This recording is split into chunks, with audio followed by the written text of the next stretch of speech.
Vamos a, vamos a comenzar con el curso de topología diferencial.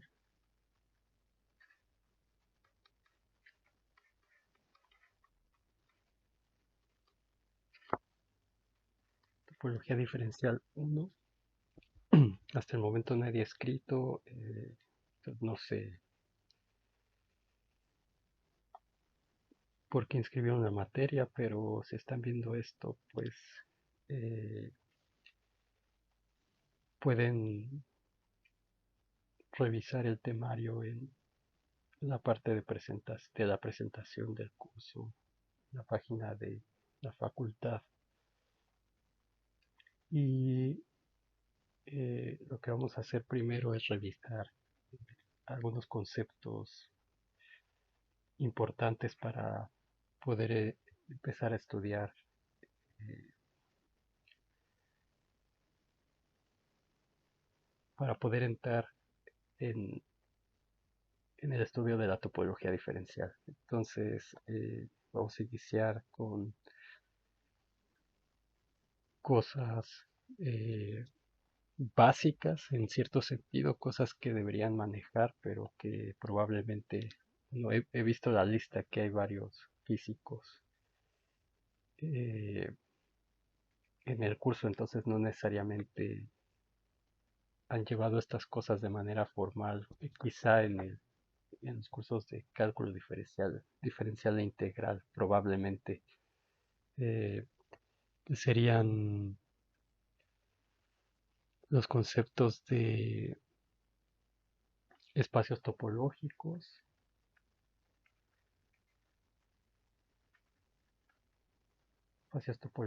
espacios métricos,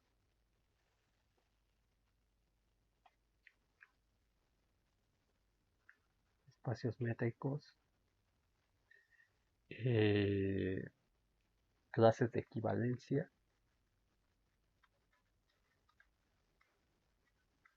y el espacio cociente. Entonces, vamos a ver los ejemplos del toro, eh, el cilindro, la esfera, la botella de Klein, el, el plano proyectivo, entre otras cosas. Entonces, esto, por ejemplo, esta parte quizá la vieron un poco en álgebra superior o quizá en geometría analítica al final en el curso de geometría analítica 2 probablemente, o si llevaron alguna materia optativa de geometría hiperbólica o geometría elíptica, muy seguramente revisaron estos conceptos un poco más a profundidad, pero si no, la idea de esta primera parte va a ser eso, tener claro qué son estos conceptos para poder entonces meternos de lleno al estudio de la topología diferencial. También si ven el temario oficial de la facultad, deja fuera varias cosas que tienen que ver con topología algebraica. Entonces nosotros no vamos a abandonar por completo los conceptos de topología algebraica. Entonces, contrario al temario oficial, vamos a revisar los conceptos de homotopía y homología.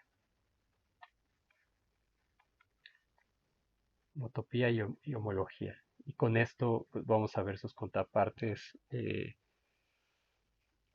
Una de las más importantes es la cohomología de DRAM,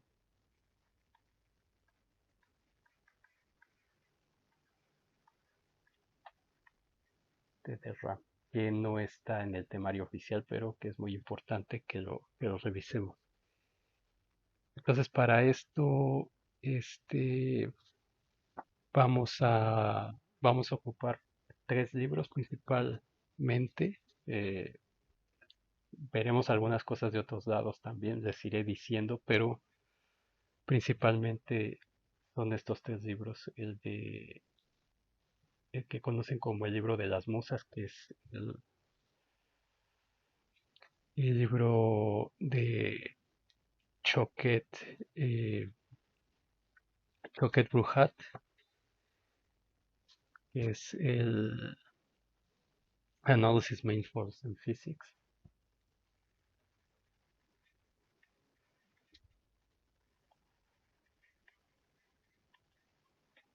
Desafortunadamente este solamente está en inglés, entonces eh, no hay una versión en español, bueno, no que yo sepa. Creo que se escribe así, me parece. Yvonne Choquet Bruhat, eh, Cecil DeWitt, me parece, Moret. El otro libro que vamos a estar utilizando es el Guillemin o Guillemin, Differential Topology.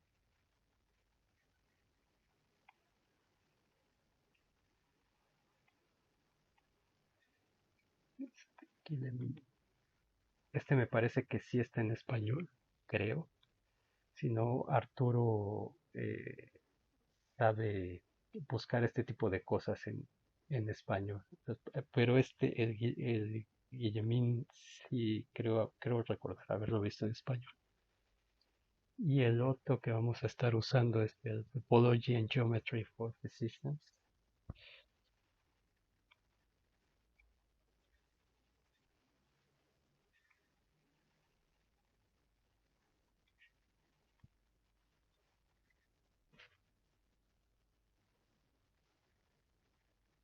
que es de Nakahara. Y en menor medida, pero también lo usaremos,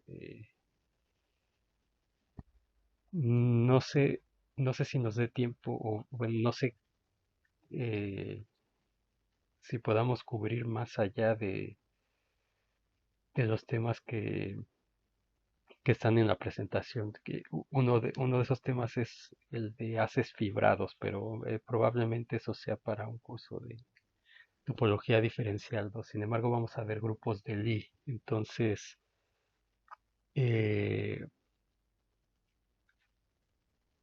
perdón, este Topology and Geometry for Physicists es de, aquí me equivoqué, ya me estoy acordando, no es el Nakahara, y de hecho es el cuarto libro que les iba a decir.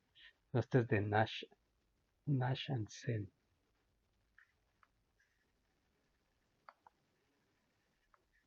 Nash and Sen. Este es el cuarto libro que vamos a usar. Y el Nakahara, realmente, ¿cómo se llama? Es Geometry, Topology, and Physics de Nakahara. Entonces, principalmente vamos a revisar estos tres. Y para algunas cosas particulares vamos a revisar este de aquí.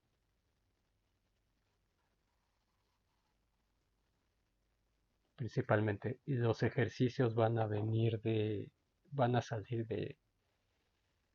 del Nakahara y del Kiyemin. Eh, es donde viene la parte que hay que explicar cómo vamos a calificar. Entonces la idea va a ser, no les vamos a hacer examen, simplemente nosotros vamos a ir cubriendo el temario y vamos a ir poniendo los videos en YouTube. Y esos links se los voy a compartir en el Classroom.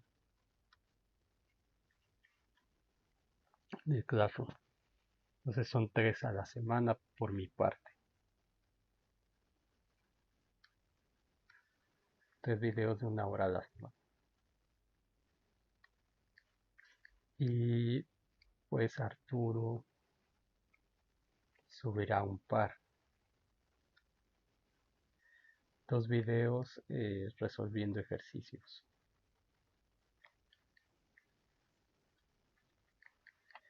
Entonces no va a haber examen, lo único que vamos a hacer es una tarea. una tarea de entre 3 y 5 problemas, entre 3 y 5 problemas, cada una. Entonces, ya no recuerdo bien cómo estaba, cómo puse el temario de la presentación, pero me parece que habían 7, 8, 7 u 8 unidades. Entonces, la primera, por ejemplo, que son los preliminares, nos llevaremos un par de semanas, es decir, 6 videos quizá, recordando estas cosas, y entonces aquí habrá una tarea de 3 o 5 ejercicios. Entonces, esta tarea espero subirla eh, a lo largo de esta semana para que puedan irla haciendo. Y luego del primer tema, que quizás sea grupos de homotopía, que tiene que ver con el, el primer grupo fundamental y la parte de homología,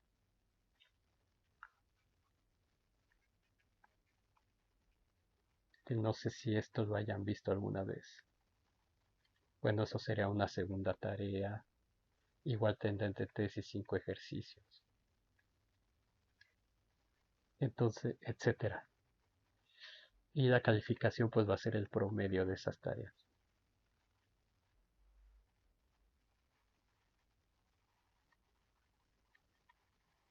De esas tareas. ¿Cuánto tiempo tendrán para hacer esa tarea? Bueno, digamos que este son 6 videos los que hay que subir para este primer tema.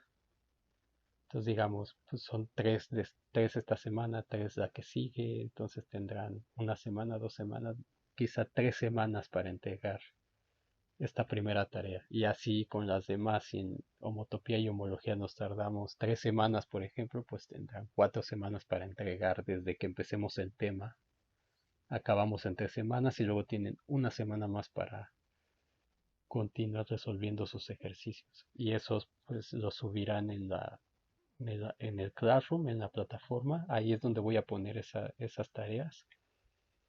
Y Arturo se encargará de calificarlo y al final digamos que la idea es que quien quiera aprender, quien quiera aprender lo haga, revisando el material, intentando hacer esos ejercicios muy simples, que muchas veces van a estar resueltos, ya sea en la parte de teoría que yo vea o quizá Arturo haga alguno de ellos o los pueda ayudar con algunas sugerencias para resolverlos si es que tienen dudas o algo así. Entonces, eso sería la calificación final. Y pues de una vez les digo que no hay examen final.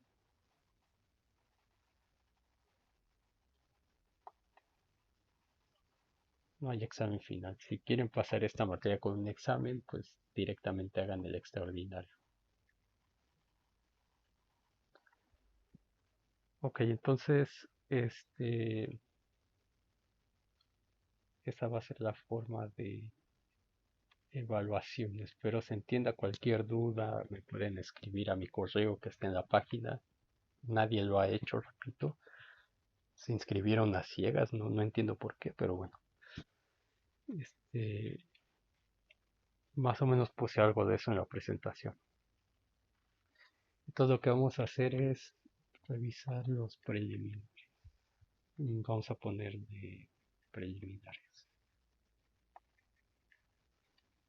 Preliminares. Va a ser el primer tema. Entonces, muchas cosas de análisis complejo, de muchos resultados de álgebra lineal. Vamos a suponer que ya los revisaron en sus respectivos cursos y algunas cosas que van a ser importantes para nosotros las vamos a revisar aquí. Por ejemplo, este, los conceptos de espacio vectorial y topología, que son en cierto sentido dos puntos de vista extremo de lo que van a ser nuestros objetos de estudio en topología diferencial, que van a ser las variedades. Entonces vamos a ver más adelante que la estructura, digamos, más fundamental sería la de espacio topológico. Luego a ese espacio topológico le podemos dar una métrica para hacerle un espacio métrico, que es lo que estudian en análisis matemático. Luego ese espacio, esa métrica puede transformarse en un espacio normado, y luego ese espacio normado se le puede asociar un producto interno, y entonces vamos teniendo los diversos tipos de espacios que han ido estudiando a lo largo de la licenciatura. Los espacios de Hilbert, los espacios de Banach. O sea, por ejemplo, los espacios de Banach es un caso especial de un espacio de Hilbert. Y un espacio con producto interno es un espacio normado que es especial en cierto sentido. Entonces, han aprendido anteriormente que cada producto interno induce una norma y un producto, y de esa manera un espacio con producto interno se vuelve un espacio vectorial normado, eh, etcétera. Ese tipo de cosas son las que vamos a ir revisando aquí en esta parte de preliminares. Evidentemente no vamos a ser tan formales en esta parte, simplemente la idea es recordar ciertas cosas y ver ciertas ideas geométricas que están detrás que van a ser importantes para poder entrar al primer tema, digamos, de la topología diferencial, que es el concepto de variedad, que quizá algunos de ustedes ya lo han estudiado en relatividad general, por ejemplo, los que son físicos, los que son matemáticos, quizá en geometría riemanniana. Si no han llevado nada de eso, vieron en cálculo 3 la definición de una superficie, entonces el concepto de variedad va a extender esa definición de superficie a algo más general, que es que es lo que vamos a realizar, y esos van a ser nuestros objetos de estudio aquí. Entonces, lo primero que vamos a recordar va a ser un poco tedioso esto, pero bueno, pues así ya estamos acostumbrados en la carrera que así es, ¿no? Entonces, vamos a empezar primero recordando lo que es un map, lo que son funciones que en topología diferencial les vamos a llamar mapeos. Entonces, ese es el primer tema que vamos a revisar aquí. Entonces, vamos a recordar cómo definíamos una función. Una función era,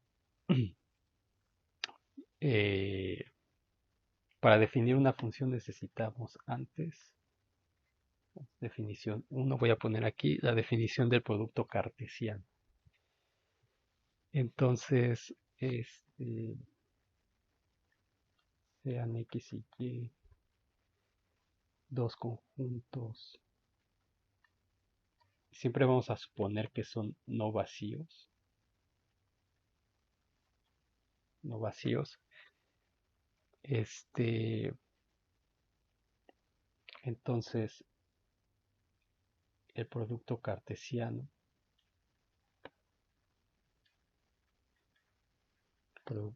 cartesiano X cruz Y, va a ser el conjunto de todos los pares ordenados donde X está en X y Y está en Y, es decir, X cruz Y va a ser el conjunto de parejas ordenadas X, Y, tales que X pertenece al conjunto X y Y pertenece al conjunto Y. Y entonces X, Y se llama par ordenado.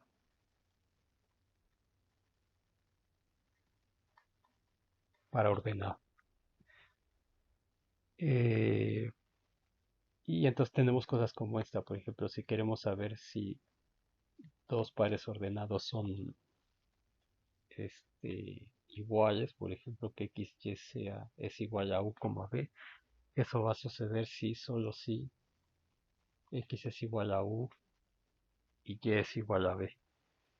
Ahora este, en particular tenemos que x, y va a ser igual a y, x, siempre y cuando x sea igual a y. Porque el producto cartesiano es un producto que no es conmutativo.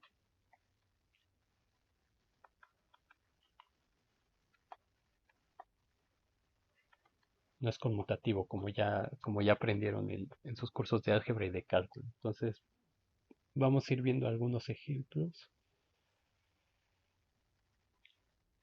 por si todavía no les queda claro esto.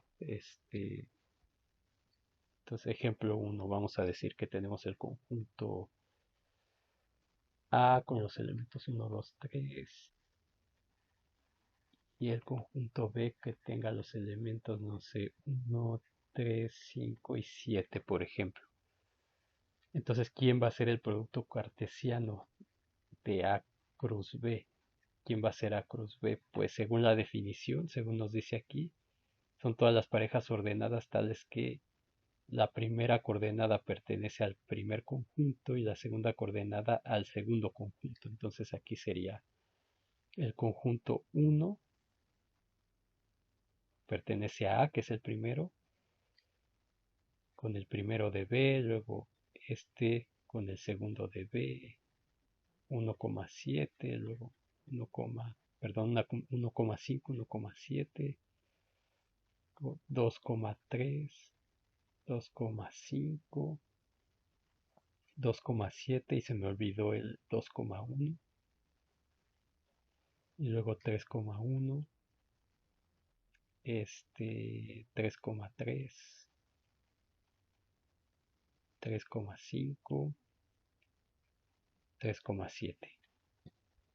Entonces este sería el producto A cruz B y aquí mismo podemos notar la observación que teníamos ahí, que B cruz A evidentemente es distinto de A cruz B. Si yo hago ese producto cartesiano, ahora mi primer conjunto es B y de aquí tengo que tomar como primeras componentes los elementos de B y eh,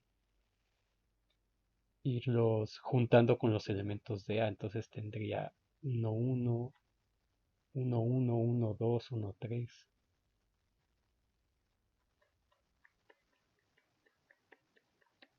1,3, 1, 1. Por ejemplo, el 1, 2 no está aquí, por ejemplo. No está aquí. Y así con cada uno. Ahora el 3 con el 1, 2 y 3.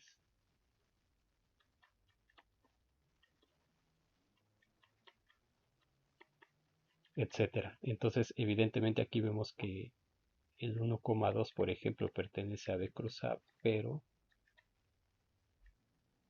1,2 no pertenece a A cruz B, por ejemplo.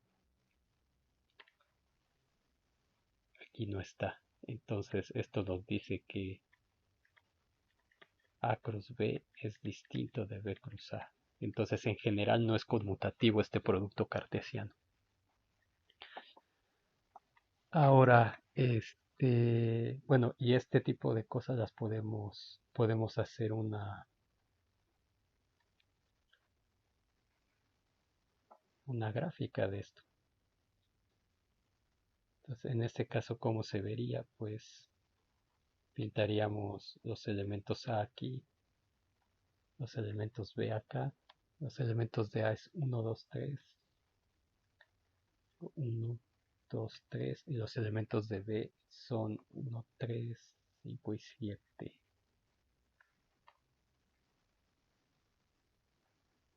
1, 3, 5 y 7. Entonces, el producto cartesiano pues sería 1,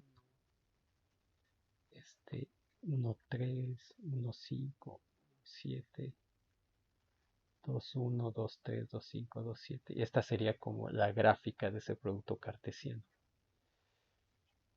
Entonces, este sería el 1, 1, este de aquí sería el 1, 3, el 1, 5, etcétera. Entonces, no es conmutativo. Muy bien. Este, ahora vamos a ver otro ejemplo. Ejemplo 2. Si estas cosas ya las saben, pueden saltarse esto y no verlo hasta que avancemos un poco más, no hay ningún problema. Eh, por ejemplo, tenemos el conjunto de los números reales, que aprendieron a construir en cálculo y hay diversas construcciones de los números reales, como ya sabemos. Entonces, ¿quién sería el producto cartesiano R cruz R? Pues según la definición sería el producto de parejas ordenadas X, Y, tales que X es un número real y Y es un número real también. Entonces, este es el conjunto de todos los pares ordenados de números reales. Si interpretamos nosotros el X, Y como coordenadas cartesianas,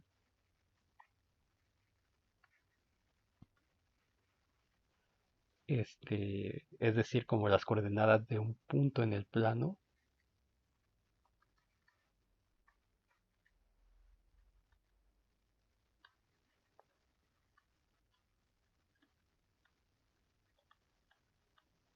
el plano, este, entonces R cruz R lo podemos ver como el conjunto de todos los puntos en un plano dimensional, en un plano de dos dimensiones.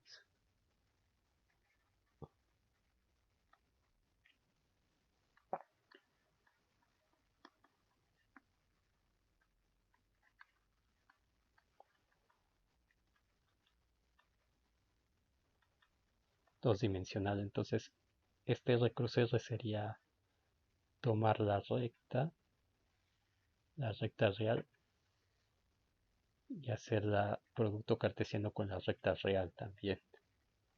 Y entonces, ese R cruz R lo que nos da es todos los posibles puntos que hay. Como parejas ordenadas aquí, y esta cosa es isomorfo a un plano dos dimensional infinito, ¿no? Digamos que es lo que estamos diciendo aquí. Entonces, evidentemente podemos, una vez que hemos definido este producto cartesiano, podemos considerar subconjuntos del producto cartesiano, que lo voy a denotar así con esta X. Del producto cartesiano tales que, por ejemplo, tenga eh, el conjunto de parejas ordenadas XY que pertenecen a R cruz R,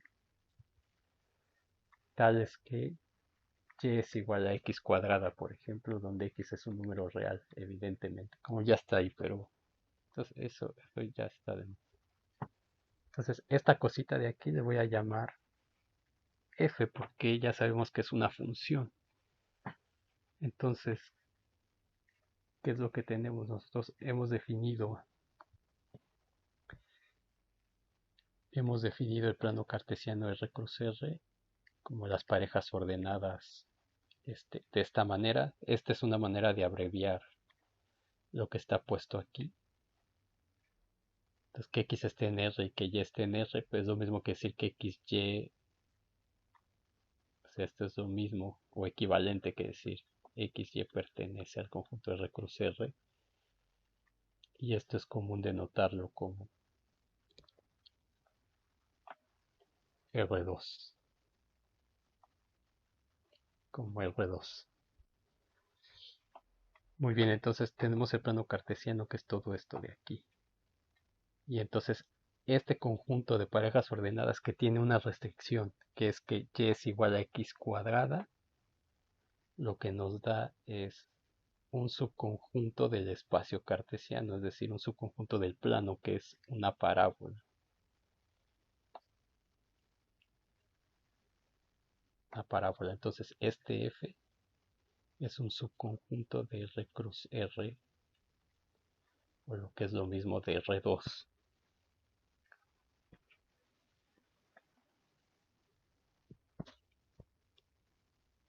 ¿Ok? Entonces podemos decir que esta f realmente es como la gráfica de la función, de la función f o la gráfica de esta restricción que estamos poniendo aquí. Por ejemplo, no sé, que tengamos el conjunto G, que es el conjunto de parejas ordenadas XY que pertenecen a R cross R. O sea, que no necesariamente sea una función como esa que tengo aquí, tal que x cuadrada más y cuadrada sea igual a 1. Entonces, este conjunto no es una función, pero sí es algo que está metido en el plano cartesiano. Tengo RR, este lo asocio con el eje X, con el eje Y, y entonces esto de aquí es una circunferencia unitaria, centrada en el origen del radio 1. Entonces, este conjunto de puntos verdes vive en el plano R2, entonces es un subconjunto de ese espacio R que hemos llamado R cruz R, que es R2. Entonces, en ambos ejemplos lo que podemos ver es que el conjunto A, en el ejemplo 1, el conjunto A y el conjunto B son subconjuntos de los reales en el ejemplo 1. Entonces, voy a ponerlo de otro color. Entonces, aquí A es un subconjunto de R, que es un subconjunto propio, y B también. Y el producto cartesiano, entonces, es un subconjunto de R cruz R, en este ejemplo particular. Luego, a lo mejor conviene poner esto porque luego hay confusión. Voy a ponerlo aquí. Cuando nosotros usemos esta notación, X contenido o esta rayita de igual en X va a significar que es subconjunto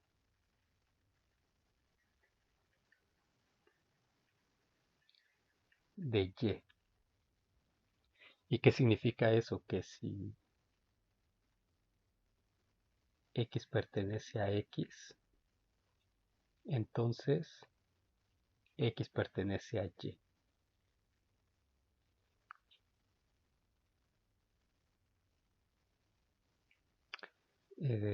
Y aquí podemos tener la posibilidad de que se cumpla la igualdad, la posibilidad de que se cumpla la igualdad, aunque no necesariamente. Entonces, cuando digo que X es un conjunto de Y, cada elemento de X tiene que estar en Y. Y cuando ponemos esto significa que X es subconjunto propio de Y. ¿Qué quiere decir eso? Si existe al menos un elemento Y en Y, tal que no esté en X. Entonces, un subconjunto propio es forzosamente algo así, un X así. La idea que tenemos de que está contenido totalmente en el conjunto Y. Entonces, es un conjunto propio si existe algún elemento aquí en Y que no esté en X. Mientras que aquí podemos tener la posibilidad de que los conjuntos sean el mismo,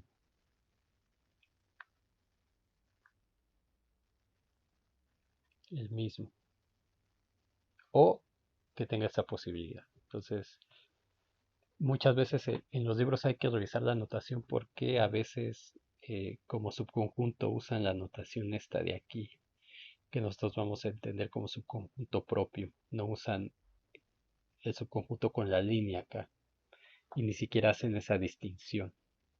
Ok, pues es importante hacerlo y así lo vamos a trabajar nosotros. Entonces, en este primer ejemplo, el producto cartesiano es un subconjunto de R cruz R.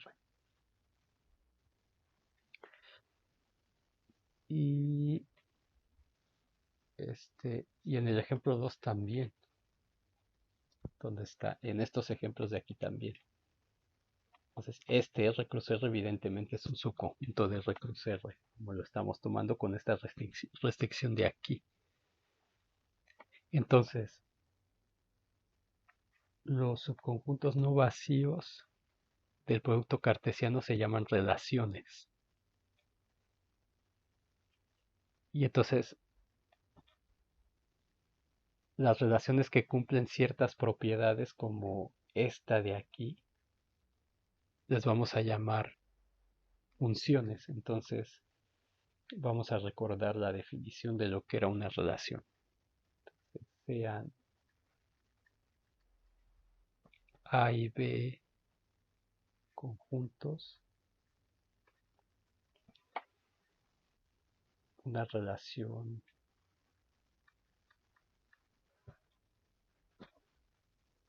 R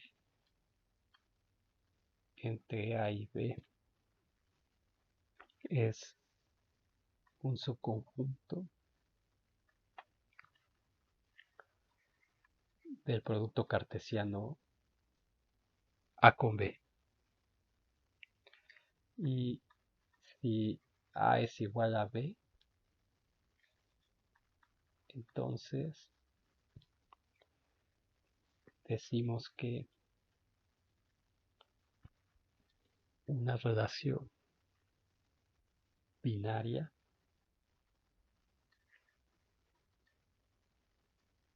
una relación binaria en A es un subconjunto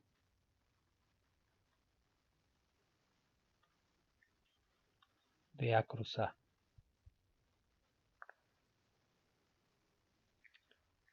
Entonces aquí no tiene mucho sentido que A o B sean vacíos, porque por ejemplo si A es el conjunto vacío y B arbitrario, entonces lo que tenemos es que A cruz B sería el vacío cruz B,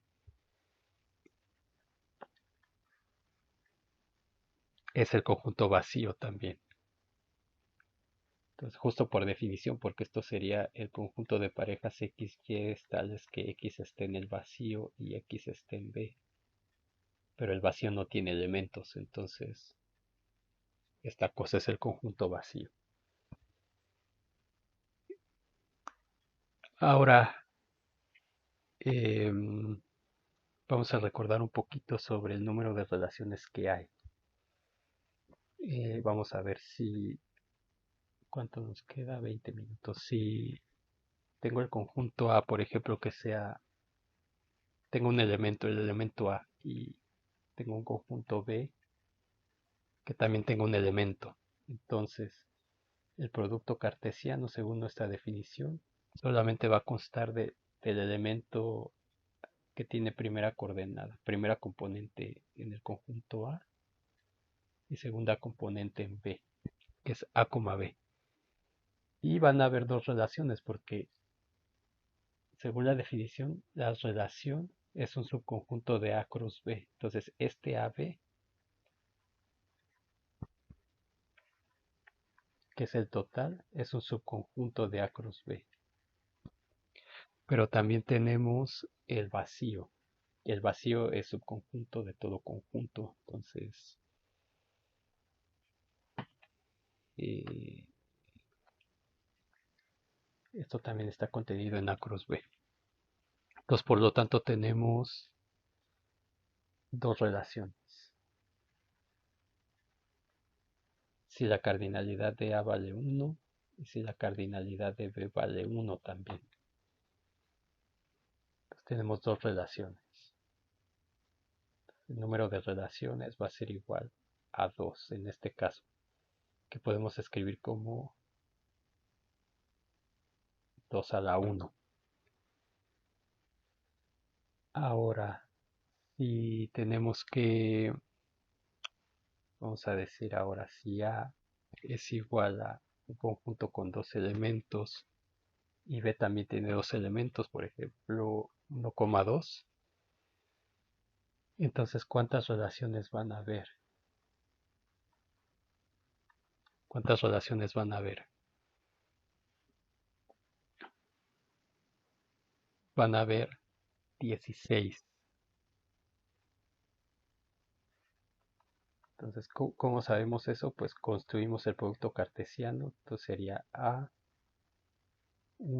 luego tendría A2 Luego tendría este B con uno. Luego tendría B con 2.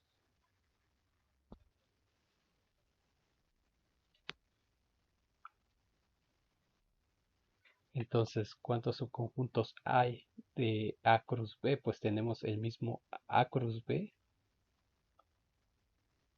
está contenido en A cruz B, que son todos estos. Tenemos el vacío. Entonces, siempre el vacío y el total van a estar contenidos aquí. Y luego tenemos, por ejemplo, el conjunto que nada más tiene al elemento A,1. Entonces, ese es subconjunto de A. En este caso no es subconjunto, digamos estrictamente sería subconjunto propio aquí también, de A cruz B. Y luego tenemos el A,2, subconjunto de A cruz B. Y luego tengo el B,1, el B,2 también. Luego tengo, voy a escribir otro aquí. No voy a poner los 16, pero tengo A1 con A2. Ese sería otro. Luego tendría A1 con B1. Ese sería otro. Luego A1 con B2. Luego A2 con B1. Eso sería otro. Entonces solamente estoy poniendo algunos, pero estoy diciendo todos los que. Luego A2 con B2. Luego B1 con B2. Luego los que tienen 3, etcétera. Entonces en total hay 16 relaciones. Que sería 2 a la 4, ¿no? 2 a la 4, 16 relaciones. Entonces, ¿qué es lo que nos dice estos dos pequeños ejemplos? Nos llevan a conjeturar que este, hemos tomado puros conjuntos finitos. Entonces, si A y B son finitos, entonces el número de relaciones que hay de A cruz B, lo vamos a denotar así, va a ser igual al número de elementos que tiene A por el número de elementos que tiene B.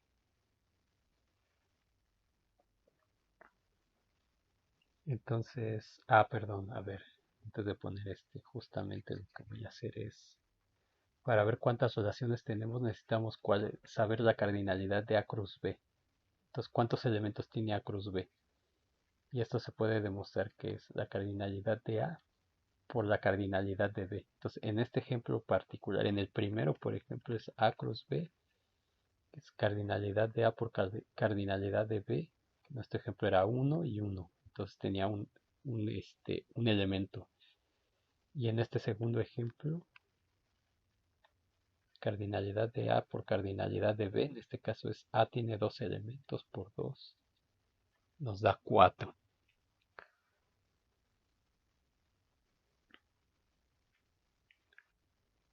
Entonces,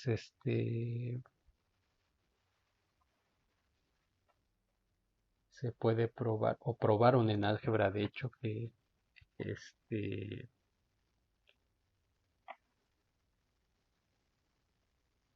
como cada subconjunto, o sea, cada uno de estos subconjuntos es un subconjunto de A cruz B, o sea, ¿cuántos subconjuntos tiene A cruz B? Tiene 4. 4 subconjuntos de...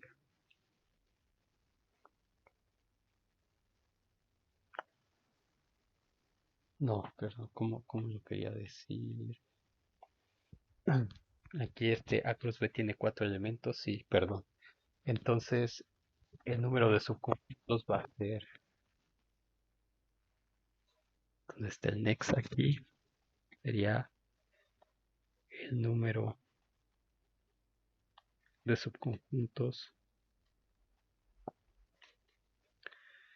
de A cruz B es el conjunto potencia, como ya sabemos, ¿no? Que es 2 elevado a el número de elementos que tiene A cruz B. ¿Se acuerdan? 2 a la A es el número de elementos que tiene. El conjunto es con lo que construyen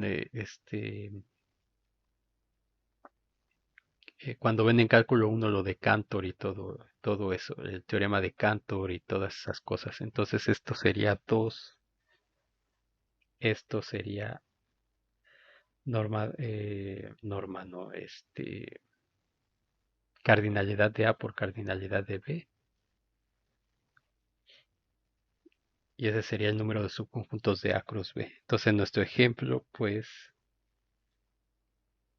2 a la A cruz B en el primer ejemplo sería 2 a la uno por uno, que es 2 a la uno, que es igual a 2. En nuestro segundo ejemplo sería 2 a la 2 por 2, que es 2 a la 4, que son 16. Y entonces con esto podemos calcular el número de relaciones que hay este, para dos conjuntos finitos.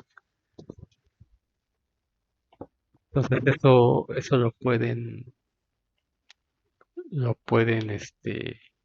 revisar esta demostración si ya no se acuerdan cómo se hace, pueden, pueden hacerla, ¿no? Ok, ¿qué más? ¿Qué más quiero ver aquí que es importante?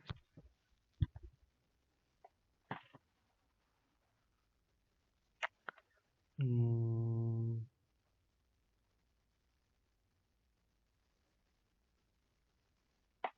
por ejemplo, podemos poner esta proposición.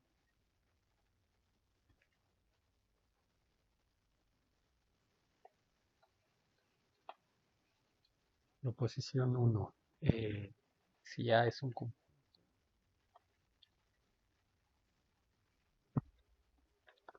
entonces lo que probamos con palabras antes. A cruz vacío, que de hecho es la demostración de esto. Es igual a vacío y vacío cruz A es el conjunto vacío. Entonces, la demostración de esto sería, pues, supongamos que este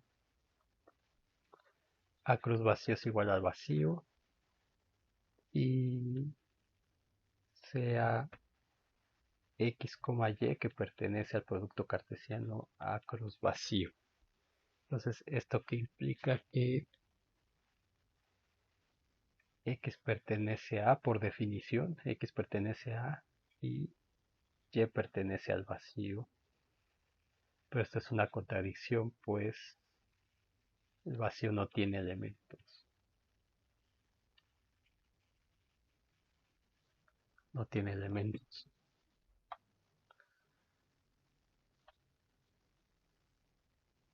Pues, por lo tanto,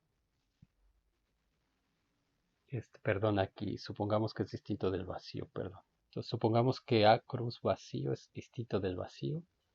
Entonces, por definición, tenemos la pareja ordenada XY que está en A cruz vacío.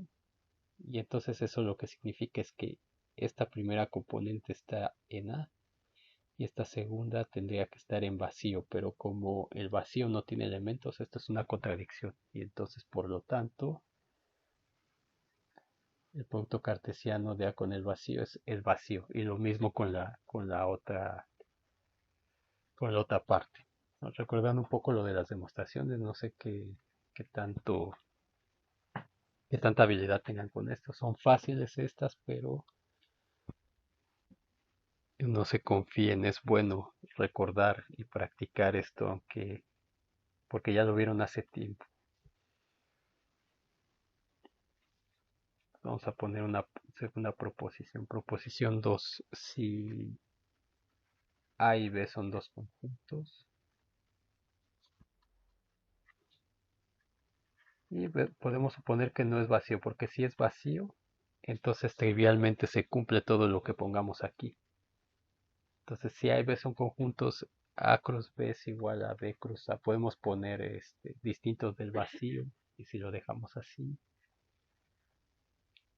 entonces, usando la proposición uno tendríamos demostrado esta cosa de acá. Entonces, A cruz B conmuta si solo si A es igual a B o A es igual a vacío o B es igual a vacío. Entonces, si pongo aquí que no sean vacío, pues simplemente diría que son iguales sí solo si A es igual a B. Entonces, vamos a demostrar esta parte. Entonces, supongamos que A es igual a B. Entonces, esto implica que A cruz B es igual a cruz A. Y como A es igual a B, entonces esto es igual a B cruz A. Entonces, trivialmente tenemos esto de aquí. Ahora, si suponemos que A es igual al vacío o B es igual al vacío, entonces por la proposición 1, A cruz B es igual al vacío. Pero eso es lo mismo que B cruz A, por la proposición 1. Y tenemos demostrada que esto implica esto de aquí. Ahora, supongamos que A y B son distintos del vacío y que A cruz B es igual a B cruz A. Entonces damos un elemento en A, entonces sea X que pertenece a A, como B es distinto del vacío, entonces por la proposición 1 existe un Y en B tal que X, Y pertenece a A cruz B. Pero eso justamente es lo mismo que B cruz A por hipótesis. Entonces, ¿qué significa esto? Que XY pertenece a B cruz A. Y entonces, por definición de producto cartesiano, lo que tenemos es que X pertenece a B. Entonces dimos un elemento que esté en A y hemos visto que esté en B. Es decir, si X pertenece a A, entonces X pertenece a B. Por lo tanto, A está contenido en B. ¿De acuerdo? Y análogamente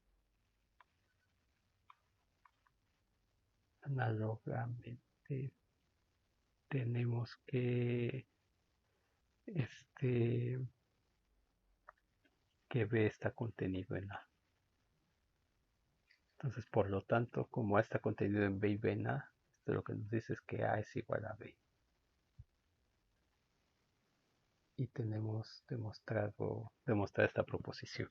Entonces, la única manera de que sea conmutativo es que o sean el mismo conjunto o que uno de los dos sea el vacío. Y para terminar, tendríamos esta proposición 3, o sean ABC conjuntos. Entonces, número 1, A cruz B intersección C es igual a A cruz B, una especie de distributividad. Intersección A cruz C. Número 2, A cruz B unión C es igual a A cruz B unión A cruz C. Y luego de este lado A intersección B cruz C es lo mismo que A cruz C intersección B cruz C. Y luego tenemos que A B cruz C es igual a A cruz C unión B cruz C. Demostración solamente voy a hacer una. Por ejemplo, la 2. Sea X que pertenece a cruz B unión C. Entonces, por definición, esto quiere decir que X pertenece a A y X pertenece a B unión C. Entonces, por hipótesis, bueno, por definición de unión, X pertenece a A y X pertenece a B o X pertenece a C. Y esto por la propiedad lógica de que P y Q o R, que es esa distributividad, esto lo que nos dice es que es igual a P y Q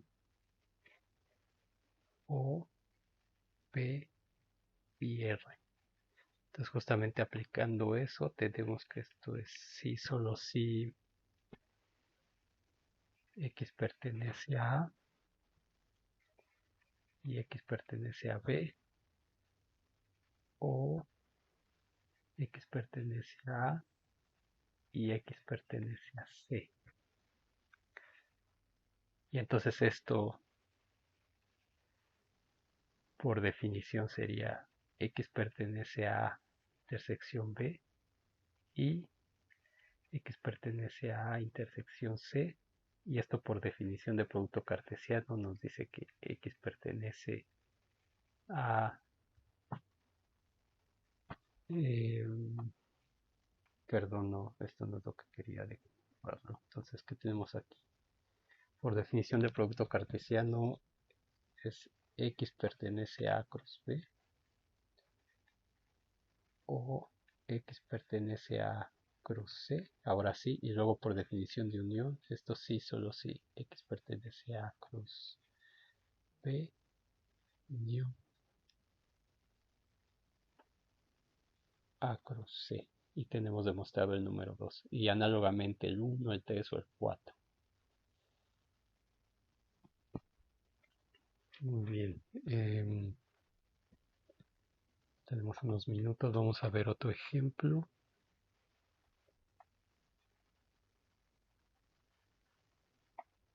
Ejemplo 3.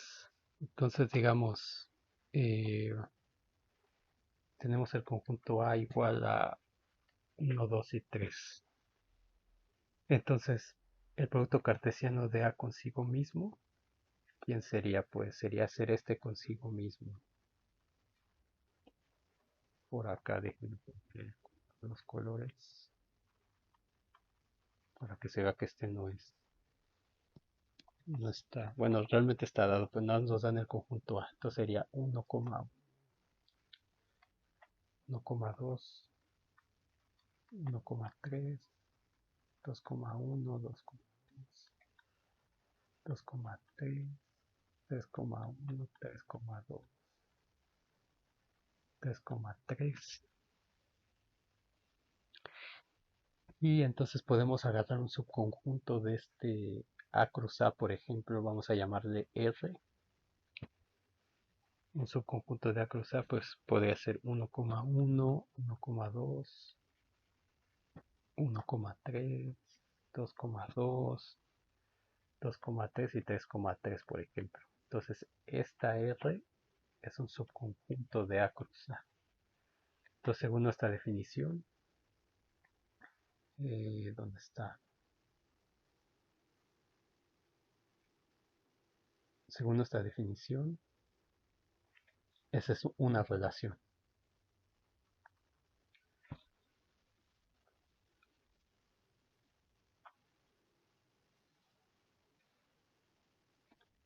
Entonces es una relación. Y de hecho, si nos fijamos aquí, podemos definirla como, o sea, R es el conjunto de parejas ordenadas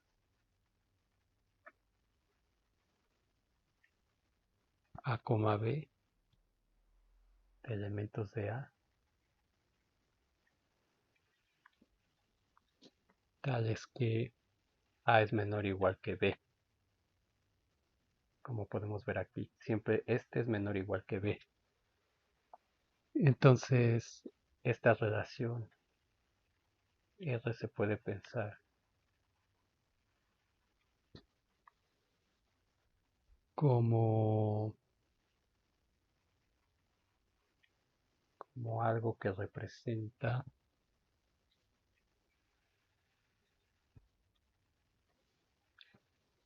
ser menor o igual,